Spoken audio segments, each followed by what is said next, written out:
저희 대학이 40주년을 올해 맞습니다. 그래서 여러 가지 행사가 있는데 그 중에 하나로 한자대학 동맹 제2차 컨퍼런스를 저희가 열게 됐습니다. 작년 4월에 네덜란드의 그로닝겐이라는 아주 북쪽 끝에 있는 바닷가에 있는 한자대학이라는 곳에서 초청을 받아서 갔더니 187개 도시가 모여가지고 오늘날의 WTO 같은 그런 조직을 결성했었는데 그 한자동맹의 그 어떤 전통을 이어받아가지고 만들어진 대학이라고 합니다. 한자대학이. 그 대학에서 이제 새롭게 한 300년 만에 다시 한번 한자동맹을 하자.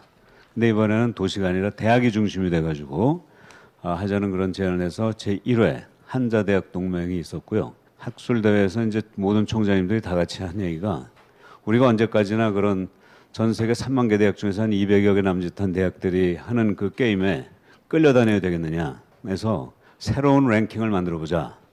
그래서 취업보다는 창업, 그다음에 학술 논문보다는 현장 기술과 특허, 그리고 돈 많이 버는 학생들의 월급 수준보다는 정말 올바른 교육을 시키는 그런 대학, 그런 대학을 랭킹을 매기는. 그래서 요새 보면 뭐 미국의 미네르바 대학이라든가 싱귤러리티 대학이라든가 프랑스의 에콜 42 같은 새로운 스타일의 대학들이 많이 나오고 있는데 오히려 그런 대학들이 랭킹에 올라가는 그런 랭킹을 만들자는 결의를 했습니다. 그래서 이번에 저희가 7월 5일에 그 새로운 랭킹 시스템을 선을 보입니다. 주도해서 이름을 저 한국 이름에 맞게 우리라고 불렀습니다. 우리. 영어로는 WURI인데요. World Universities with Real Impact.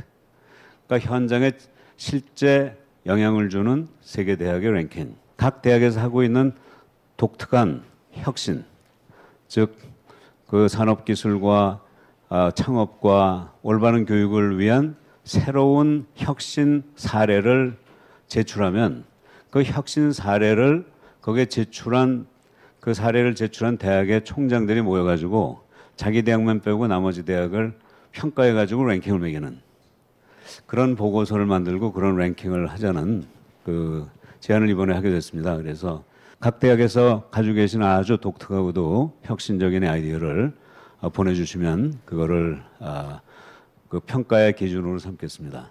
자, 그럼 오늘 여러분께 뭐 혁신을 뭐 대표하는 대학이라고 얘기 드리는 건 좀 거북한 표현이고요. 다만 모든 대학에서 다 많은 혁신을 하듯이 저희 인천대학에서 해오고 있는 그런 혁신 사례를 좀 그 배경과 함께 설명드리도록 하겠습니다. 우선 대학이 혁신하기 위해서 왜 하느냐, 무슨 목적을 하느냐, 어느 방향을 향해서 하느냐에 있어서 정말 우리가 대학에서 하는 가장 중요한 목적이 인재를 양성하는 거죠.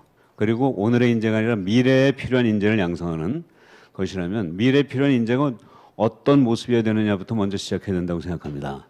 뭐 지도자는 여러 가지가 있겠습니다만 사실은 인재라는 단어 이전에 HRD라는 표현이 있었습니다. 인간개발. 인재가 의미하는 건 사실 지도자죠. 그래서 지도자에 크게 세 가지 유형이 있다고 그러는데 창업가형 지도자가 있고요. 그다음에 초보 경영자형 지도자, 그다음에 중간 관리자가 있는데 그런데 이러한 세 가지 형을 하늘에서 모든 사람이 타고 태어나느냐? 그건 아니겠죠. 결국 교육을 통해서 창조형을 만들 수도 있고 혁신형을 만들 수도 있고 적응형을 만들 수 있는데 어떤 식으로 만드느냐는 그 방법론이 중요하다고 봅니다. 여기에서 좋은 성과를 내기 위해서는 좋은 메커니즘이 필요하죠. 여러분 수학에서 조합과 순열이라는 수학 공부를 고등학교 때 하신 기억이 나실 겁니다. 근데 조합이라는 건 이 주체 환경 이 자원의 어떤 내용이냐고요. 순열이라는 건 이 세 가지를 어떤 순서로 배합하느냐, 어떤 순서로 중요성을 두느냐는 것일 겁니다. 그래서 이 순열을 중심으로 해보면 주체 환경 자원, 주체를 subject, S라고 보고 환경을 environment, E라고 보고 자원을 resource, R이라고 할 때 6가지 형이 나옵니다. 이 2500년 전에 노자라는 분이 이런 표현을 했죠. 수인이어 하면 불여 수인이어라. 저는 이 첫 번째 방법이 중간관리자 양성하는 적응형 인간을 육성하는 방법이라고 생각합니다. 반면에 물고기 잡는 방법을 가르쳐주는 것은 혁신형이라고 얘기할 수 있겠죠. 최고 경영자를 양성하는 데는 이게 괜찮을 겁니다. 그러니까 굶겨가지고 바닷가로 쫓아내보내자 이거죠. 그럼 거기서 이건 죽이 되든 밥이 되든 스스로 물고기 잡는 방법도 찾아내고 정말 생존해서 다시 나타나면 그 친구는 정말 창조형이 되는 거겠죠. 그래서 저는 창조형은 세 번째 방법이라고 생각합니다. 여러분 우리나라에서는 모든 대학이 다 4차 산업혁명을 목표로 해서 AI라든가 뭐 VR이라든가 IoT라든가 뭐 요새 블록체인까지 그것만 하면 다 되는 거로 생각하는데 그게 정답일까요? 저는 아니라고 생각합니다. 대학은 이 생태계고요. 여기는 다양한 종류의 대학이 필요합니다. 창조형도 만들어야 되겠지만 혁신형도 만들고 적응형도 필요합니다. 여러분 이미 제 귀에 많이 들리고 있는 몇 개 기업들이 있습니다. SKT에서도 지금 나름대로 대학을 만들겠다고 그러고 있고요. 다산 네트워크에서 만들고 있다고 그러고 뭐 대교에서도 만들고 있다고 그러고 한 6, 7개 대학이 현재 대학에 대해서 더 이상 기대하지 않고 스스로 필요한 인재를 만들어내겠다. 지금 그런 노력을 이미 하고 있습니다. 아마 구체적인 예 중에 하나가 삼성그룹에서 운영하는 사디라는 그 디자인 회사일 겁니다. 그 회사는 대학이 아닌데 지금 전 세계에서 사디 출신은 전부 대학 나온 곳에 인정을 해줍니다. 대한민국 교육부에서 인정은 안 해주지만 다른 나라에서는 석사 박사 과정에서 다 인정을 해주는 그런 대학이 이미 됐습니다. 그럼 대학 아닌가요? 전 세상이 이렇게 바뀔 거로 봅니다. 바로 오늘이었네요. 3년 전 오늘이었네요. 보니까 2016년 5월 16일 여기 삼성 바이오로직의 김태한 사장이라는 분이 있는데 이분을 방문했더니 이런 얘기를 해주는 거예요. 몇 명 와서 저 취업을 시켜봤더니 영 쓸모없는 학생밖에 없더라. 우리가 원하는 신입사원은 조직에 몰입하고 구성원과 화합하고 성실한 자세로 자신의 역할에 전력 투구하는 반듯한 인성을 갖춘 사람입니다. 인성은 우리가 못 가르칩니다. 생물학은 우리가 더 잘 가르칩니다. 인성을 가르쳐서 보내주십시오. 절규를 하더라고요. 절규를. 그럼 밖에서 그렇게 울부짖지 말고 학교로 들어와서 직접 가르쳐서 데려가라. 그게 바로 제가 조금 이따 설명드리는 매트릭스 칼리지의 출발점이었습니다. 그러니까 학교는 그냥 플랫폼이 되고 기업이 와서 프로그램을 짜고 학생들이 그걸 듣고 서로 만족하면 데려가는 그런 식으로 학교가 한번 바뀌어보자 하는 얘기죠. 그래서 여러분들이나 이 현장에 있는 사람들이 사실은 말씀해 주시면 그게 정답이라고 생각합니다. 그래서 저는 미래의 대학은 제가 새로운 틀로 만들어져야 된다고 생각해요. 근데 이 틀이 뭐냐? 우선 지금까지 우리 이성을 가르쳤는데 감성이 점점 중요한 시대가 되어가고 있습니다. 저는 여기서 우리가 기초는 가르칠 수 있지만 현장에 당장 내일 투입할 수 있는 인재를 가르치는 능력은 대학은 없다고 생각합니다.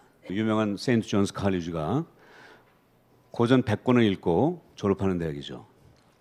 제가 여기에 그 총장이 질문 한번 왔었죠. 작년 11월에. 그래서 그분하고 이렇게 토론을 같이 하다가 한번 질문했어요. 제가.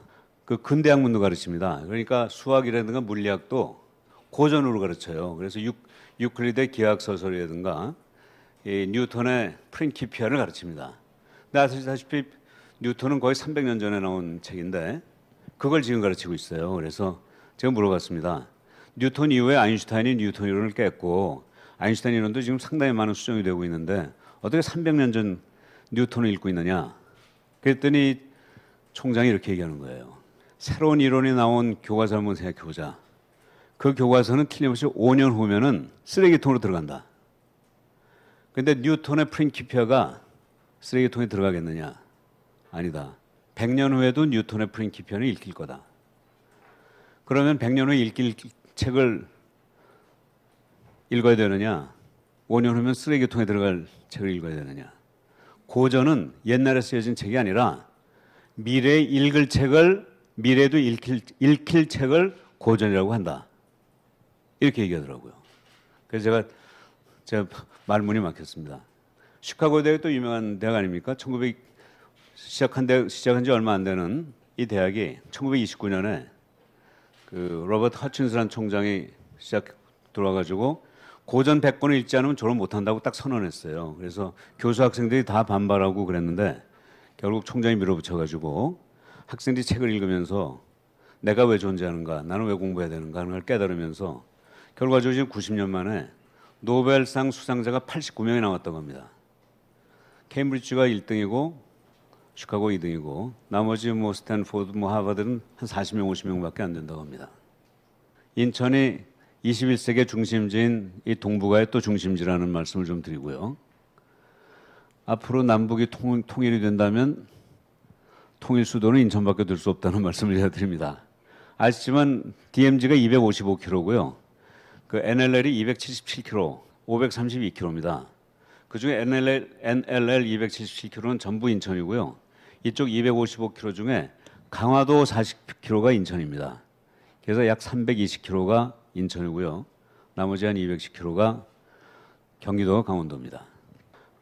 인천은 세계에서 가장 안전한 도시 1등으로 평가된 적이 있고 옆에 있는 잭 니클러스 컨트리 클럽하고 저희는 제휴를 맺어서 저희 공식 사이트에 우리 어필리에이티드 컨트리 클럽 잭 니클러스를 소개하고 있습니다.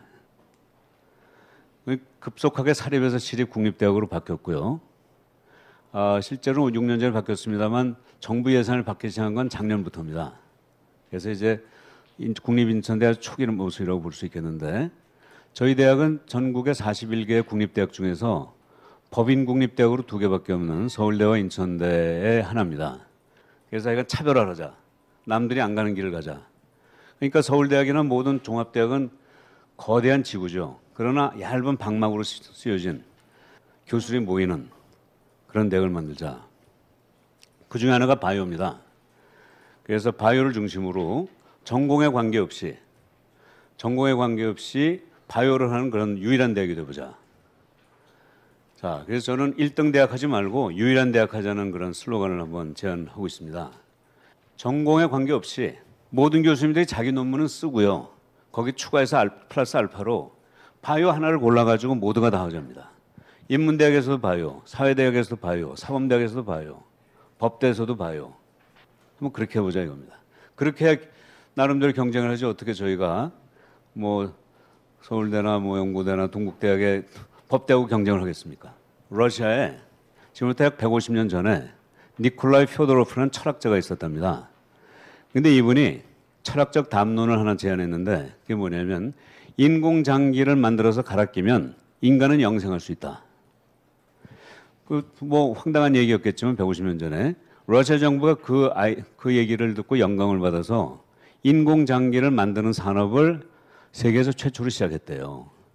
그래서 150년이 지난 지금도 인공장기 산업에서 러시아가 선두주자입니다. 자, 인공장기는 공학도가 만들지만 공학도에게 영감을 주는 건 누굽니까? 인문학 아닙니까? 그렇게 함으로써 새로운 세상이 열리는 거죠. 그다음에 스마트 시티, 스마트 에너지도 마찬가지로 모든 학문에 연결이 되지 않습니까? 그래서 이걸 같이 하고 있습니다. 500명의 교수들이 전공은 64개입니다만 한 100여 명씩 이렇게 모여가지고 거대한 클러스터를 만들어서 융합 연구를 하면 그래서 그 한 5개 중에서 한 2개 정도만 성공하면 인천대학은 세계적인 대학이 되지 않을까 이렇게 생각합니다. 그 다음에 저희는 연구 중점 트랙이라는 새로운 그 교수 채용 방법을 지금 채택하고 있는데 사실 저희 구조적으로 우리가 경쟁력이 없는 이유가 돈도 없지만 돈을 잘 쓰는 방법을 우리가 놓치고 있다고 봅니다. 돈의 다과도 문제지만 돈의 배분이 어떻게 되느냐가 전 중요하다고 생각합니다. 그래서 저희 인천대학은 한번 이걸 우리나라에 제도로 올 때 이런 식으로 조교수는 그냥 플랫폼이 되고 5년 동안 열심히 해서 그중에 1명 정도만 정교수가 되고 나머지는 다른 대학으로 가고 더 좋은 대학으로 갈 수도 있죠. 논문이 더 많으면 창업도 하고 취업도 하는 조교수가 미래를 준비하는 플랫폼이 되도록 하는 그래서 조교수를 슈퍼 포스닥 같은 슈퍼 포닥 같은 식으로 운영하는 방법을 지금 연구하고 있습니다. 그 다음에 이제 대학 교육인데요. 여기 이제 매트릭스 칼리지인데 요걸 보시면 사실 저희 학생들이 한 130에서 140학점 정도 받고 졸업하지 않습니까? 사실 정부나 학교나 저 88학점에 대해서 생각 안 하고 이 42학점만 가지고 서로 이전 투구하고 있지 않았습니까? 그러니까 그 아무도 신경 쓰지 않는 이 88학점 중에서 반을 뚝 잘라가지고 기업이 원하는, 정부가 원하는 과목을 개설하면 학생들은 들어온 전공에서 한 3분의 1 정도 또 자기가 원하는 취업이나 뭐 미래에 도움을 주는 과목에서 3분의 1, 3분의 1은 뭐 선택.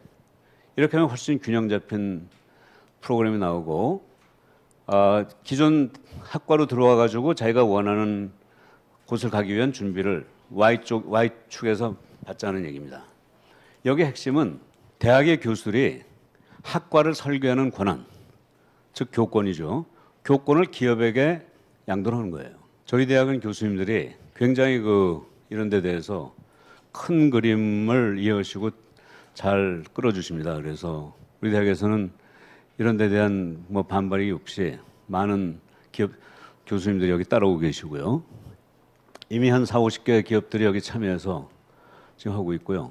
그다음에 저희는 서양고전, 동양고전, 한국고전 100권씩 300권을 지정해놓고 그중에 5권을 읽으면 그러고 논문을 쓰면 학점을 주는 그런 제도를 지금 도입해서 운영하고 있습니다. 그다음에 봉사인데요. 저는 인천에서 시작한 대학이기 때문에 인천 지역을 위해서 노력을 해야 되고 봉사를 해야 되는데, 그러니까 우리나라는 교육열이 높지만 어린이들의 교육열이 높은 거고 평생 교육은 거의 제로입니다. 비교되잖아요. 그래서 저희는 20대뿐만 아니라 40대, 60대에 새로운 인생을 설계하거나 인생 3막을 준비하는 정규 학위 과정을 지금 제안하고 있습니다. 한 가지만 더 말씀드리면 국제교사 자격증이라는 걸 저희가 만들었습니다. 저희 나라는 100만 명의 청년 실업자가 있습니다. 근데 또 200만 명의 외국인 근로자가 있습니다. 그래서 우리는 일자리가 없는 나라가 아니고 젊은 사람들이 원하는 보람 있는 일자리가 없는 나라입니다. 그래서 이 100만 명의 실업자 중에서 한 10만 명에게 국제교사 자격증을 만들어줘가지고 해외 나가서 초중고등학교에 교사가 되게 하는 겁니다. 한 200개의 개도국이 전 세계에 있으니까 10만 명이면 한 날에 500명씩 나갑니다. 그래서 한 10년만 지나면 그 지역 유지가 될 거고 제자들이 다 그 나라 지도자가 될 겁니다. 저는 이걸 통해서 2000년 전에 로마의 젊은이들이 세계 최초의 국제 세계화를 했고 200년 전에 영국의 젊은이들이 두 번째로 세계화를 했는데 대한민국의 젊은이들이 교육봉사를 통해서 세 번째 세계화를 우리가 주도하자. 이런 제안을 좀 하고 싶습니다.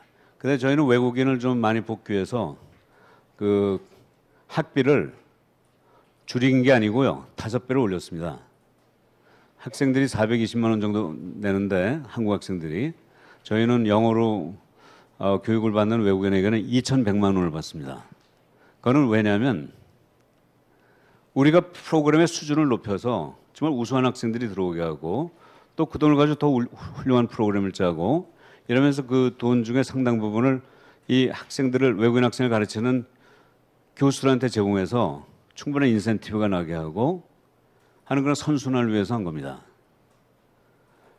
대신 학생들의 가정 형편에 따라서 미국 메이저 대학에서 쓰는 그 넷 프라이스 캘큘레이터 제도를 도입해서 부모의 소득을 집어넣으면 필요한 장학금이 자동적으로 계산해서 나오고 그걸 다 주는 그런 시스템을 도입했습니다.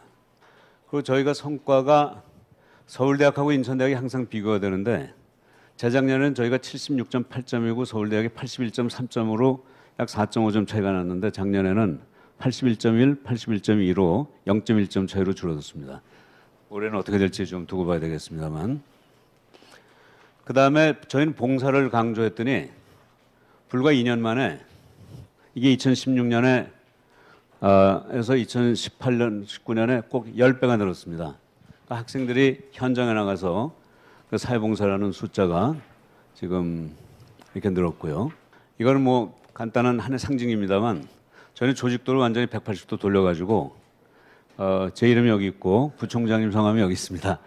그리고 여기 지금 저 직원 선생님들이고 학장님 여기 계시고 제일 위에는 인천대학교 대학생 15,000명, 제일 위에는 대한민국 국민 5천만 명을 와서 우리가 항상 대한민국 국민과 학생을 위한 대학이라는 상징적 인식을 하고 있습니다. 그래서 저희는 대학 4.0, 5.0, 6.0이 다 필요하다고 봅니다. 다만 어느 하나로 가는 게 아니라 이 4.0, 5.0, 6.0을 동시에 가는 그런 대학이 되도록 하겠습니다. 감사합니다. 네, 감사합니다.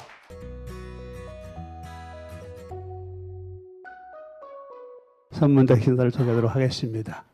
2012년도 저희 선문대학 상황은 사실은 제가 대학 총장으로 가보니까 두 가지 얘기를 들었습니다.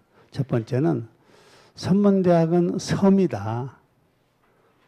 그리고 섬 속에서 아주 편안하게 잠자고 있다 하는 얘기를 들었습니다. 외부의 상황 변화에 비교적 관심 갖지 않고 굉장히 편안한 자리에서 국립대학 못지않을 만큼 안정된 분위기 가운데 이제 대학이 운영이 되고 있다 이런 이야기를 들었습니다. 어떻게 이것을 이제 섬을 부시고 그다음에 잠을 해서 깨울 것인가 이게 저로서는 관심사였습니다. 2012년도부터 혁신이 시작이 됐는데 그 중에 정리해 보게 되면 5가지 정도 가닥을 잡을 수가 있었습니다. 그 첫 번째가 비전 설정부터 다시 하자. 그래서 우리가 교육 중심 대학으로서 또 지방 대학으로서 방향을 다시 설정해 보자라고 잡았었고, 두 번째는 그때는 교육 역량 강화 사업이 있었습니다. 2011년도에 96개 대학이 받았습니다. 그런데 저희 대학이 그걸 못 받았었습니다. 그러다 보니까 구성원들의 자존감, 또 미래에 대한 긍정 이런 것들이 매우 취약했습니다. 그래서 국책 사업을 통한 우리 선문대학의 방법, 전체 대학 운영의 방법을 한번 혁신해 보자. 세 번째는 철저하게 수요자 중심, 소위 학생 중심으로 방향을 바꾸자. 가치의 혁신을 잡았었고, 네 번째, 교육 혁신을 통해서 대학의 체질을 바꿔보자. 그리고 다섯 번째, 주산학 공동체를 통한 공동체 혁신. 주산학이라고 하는 것은 우리가 만든 용어인데, 이 지방사립대학이 사야 될 자리가 지역의 주민과 지역의 산업과 대학이 하나가 돼서 상생 공동체를 넘어가지고 공생 공동체를 만들어보자 하는 취지였습니다. 그리고 이제 6년 동안 진행돼 와서 어떤 결과가 왔는가 보니까 구성원들의 자존감 상승이 되었습니다. 그리고 대학 평판도도 비교적 그때보다는 좀 변화가 왔지 않았는가 하는 생각이 들고, 그 지속 가능한 경쟁 있는 대학으로 지금 발돋움하고 있다 하는 점이었습니다. 예, 저희가 이전에는 이제 새로운 세계를 창건하는 글로벌 유니버시티를 만들어 보자. 이게 우리의 비전이었습니다. 그런데 이제 그것을 확 좁혀가지고 지역과 함께 가는 그런 대학, 지역의 주민과 지역의 산업과 대학이 하나가 돼서 지역 사회를 아주 건강하게 만들고, 그리고 그것을 글로벌로 인도하는 역할은 인바운드, 아웃바운드로 인도하는 역할은 대학이 담당하도록 하자. 이렇게 방향을 설정하고서 시작을 했습니다. 국책 사업에 대한 혁신입니다. 제가 아까 말씀드렸던 것처럼 국책 사업을 별로 받지 못했었는데 2012년부터 준비해가지고 지금까지 최근 소프트웨어 중심 대학 사업까지 중심 메이저 사업만 17가지를 받았습니다. 국책 사업을 많이 가져오게 되면서 그걸 통해서 이제 구성원들의 변화를 유도한 겁니다. 일부 소수가 시작에 대해서 가져오면 그걸 명분 삼아서 이제 구성원들을 일깨우고 그 다음에 움직이게 만들고 그걸 통해서 구조 조정도 그걸 통해서 교육 과정도 전체를 변화시키는 동인으로 삼았습니다. 그리고 한 4, 5년 지내 봤더니 이제 피로감이 이제 젖어든 겁니다. 그래서 2018년 저희가 진단해 보니까 구성원들이 매우 필요하다. 그리고 약속을 잘 지켰는가 재평가를 해보는 겁니다. 그래서 그 선상에서 앞으로 더 나갈 수 있을까? 아니면 정체될까? 아니면 다시 쇠퇴할까? 이런 고민 가운데 서 있는데 지난 1년 동안 이런 것을 놓고 많은 고민을 했습니다.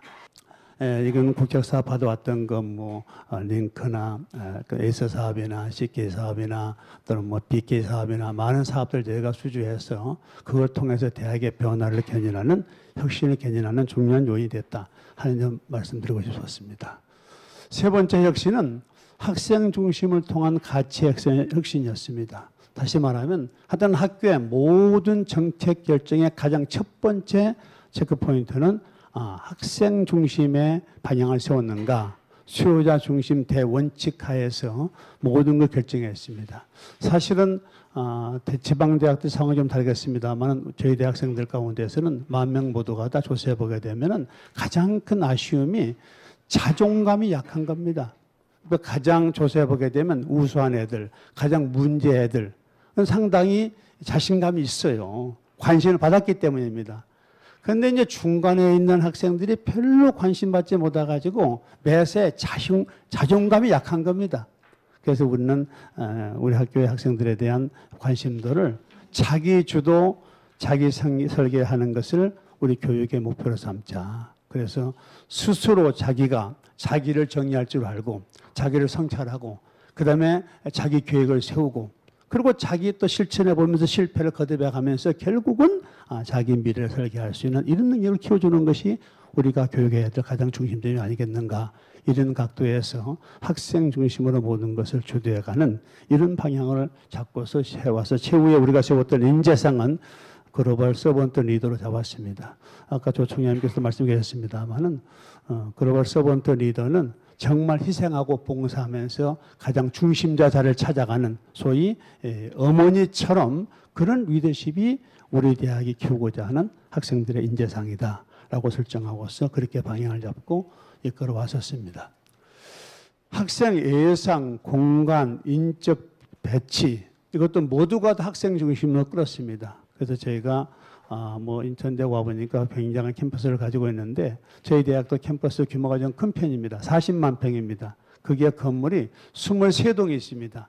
23동 모두 다 1층에는 전부 다 학생 중심 공간을 이렇게 만들었습니다. 그래서 다른 데에서 와서 보게 되면은 이 호텔 정도의 공간이다 이렇게도 말을 하는데 제가 이렇게 학생 중심 공간으로 모두를 다 바꾸는 그런 변화를 가져왔었습니다.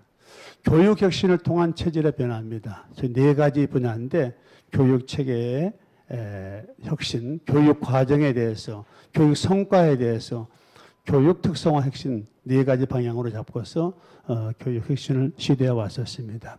저희 대학이 가지고 있는 혁신 내용을 잠깐 소개하게 되면은 에이스 제도라 그래가지고 모든 학생들이 전공 심화, 부전공, 복수전공 또 실무 중심 특화 교육 과정을 전체 학생들에 적용을 했습니다. 모든 학생들 모두가 다 사실은 자기 전공을 심화시키거나 다른 여타 전공들 하게 만드는 이런 제도로 바꿨습니다.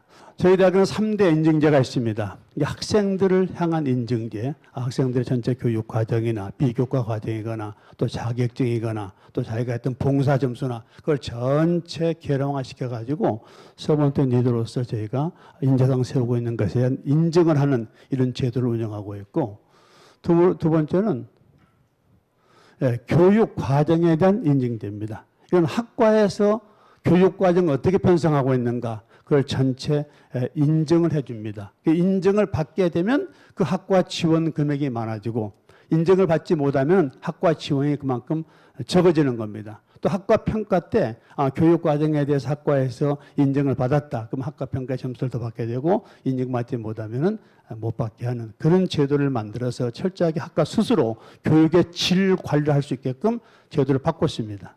세 번째 인증제도는 교과목 인증제도입니다. 근데 교수님에 대한 인증제도입니다.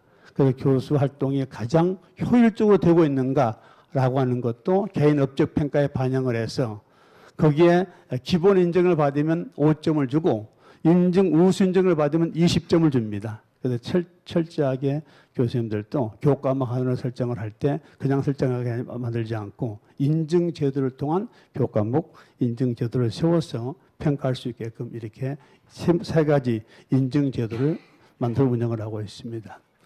데이터 기반 교육 만족도 관리 체제를 가지고 있습니다. 그래서 선문대학 재학하고 학생들 모두에게 핵심 역량을 기준으로 해가지고 전체 저희가 조사를 합니다. 거기에 보게 되면 학생 역량이 얼마인가, 교육 과정은 어떻게 진행되어 왔던 것인가, 수업 만족도는 어떤 것인가, 교육 정책은 어떤가 이런 것들을 조사 학기별로 월별로 전체 조사해가지고 이것을 전체 데이터로 놓고서 철저하게 관리하는 데이터 기반 교육 과정을 운영하고 있다 하는 점도 저희 대학이 가지고 있는 혁신의 한 사례가 되겠습니다.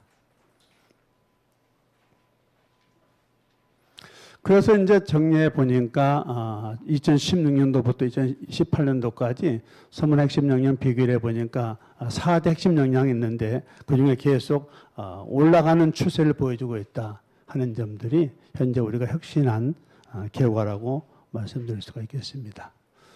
다섯 번째로 주선학 협력을 통한 공동체 혁신입니다. 아까 얘기했던 것처럼 철저하게 지역 산업체 또 지역사회 공동체를 대학과 함께 만들어가지고 지역사회와 또 지역산업과 산업이 학교에 참여할 수 있게끔 해서 현재 산학협의체, 지역협의체를 운영하고 있어서 그런 것들이 교육 현장에 참여할 수 있게끔 이렇게 혁신하고 있는 중에 있습니다. 예.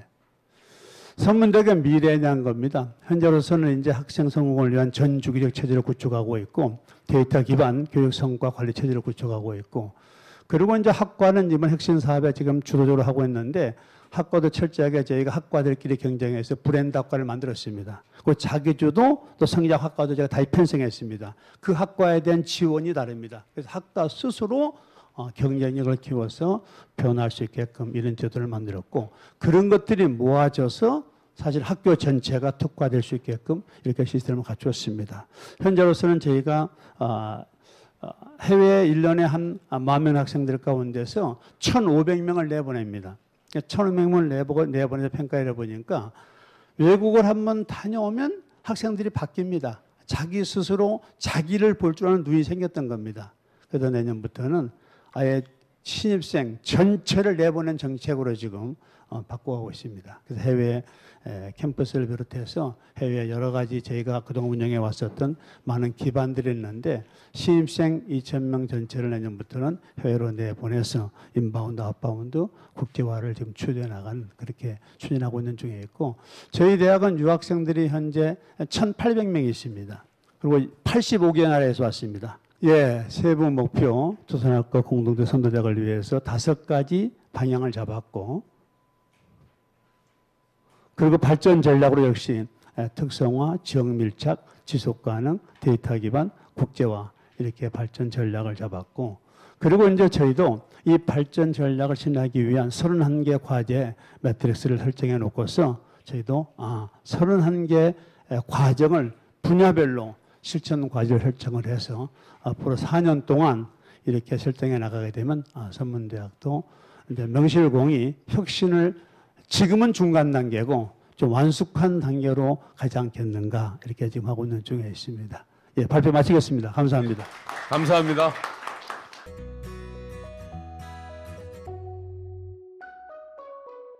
사실은 제가 그 지적 토론을 하라고 그래서 오긴 왔는데 지금 평택대는 아직 혁신을 얘기하기에는 너무 지금 어려운 상황입니다. 사실은 제가 바로 혁신의 그 증거이거든요. 총장님들 다 아시겠지만 2년 동안 교수회 회장으로 열심히 투쟁하다가 지금 총장이 된 지 4개월밖에 안 돼서 혁신의 사례를 말씀하기에는 너무 섣부르고 지금부터 여러 그 유수한 대학의 사례를 보면서 열심히 공부하고 고민해서 한 2년쯤 후에나 사례를 발표할 수 있지 않을까 그런 생각이 듭니다. 저는 사실은 아까 말씀드린 것처럼 대학의 혁신 사례는 없고요. 지금 이 부분은 제가 이제 총장 후보로 발표했던 그 자료입니다. 앞으로 평택대가 제대로 좀 앞으로 방향을 갖고 가기 위해서는 이런 한 5가지, 6가지 정도의 특성화 방향이 좀 돼야 되겠다. 이렇게 그때 잡았었습니다. 그래서 지금도 좀 열심히 하고 있지만 융복합 분야 관련돼서 학과를 더 열심히 지원하는 학사 구조 개편이 필요하고요. 그다음에 이제 사실은 지역사회에 기여하고 봉사하기 위해서는 무엇보다도 공동체에 참여하고 실천하는 그런 교육이 필요하겠다 하는 생각이 들었고요. 세 번째가 민주시민 교육입니다. 사실은 학교 안에서만 공부하는 것이 아니라 진정한 시민으로서 좀 준비하는 것이 필요하지 않을까 싶었고요. 세 번째가 신기술 변화와 관련된 적응 교육이었습니다. 지금 누구나 다 4차 산업혁명 얘기를 하는데 저희 평택대 같은 경우는 그 부분을 주도하기보다는 사실은 경쟁에서 좀 뒤처지지 않도록 하는 그런 생애 교육이 지속적으로 되어야 될 것 같고요. 아까 말씀드렸던 인문학적인 소양 교육입니다.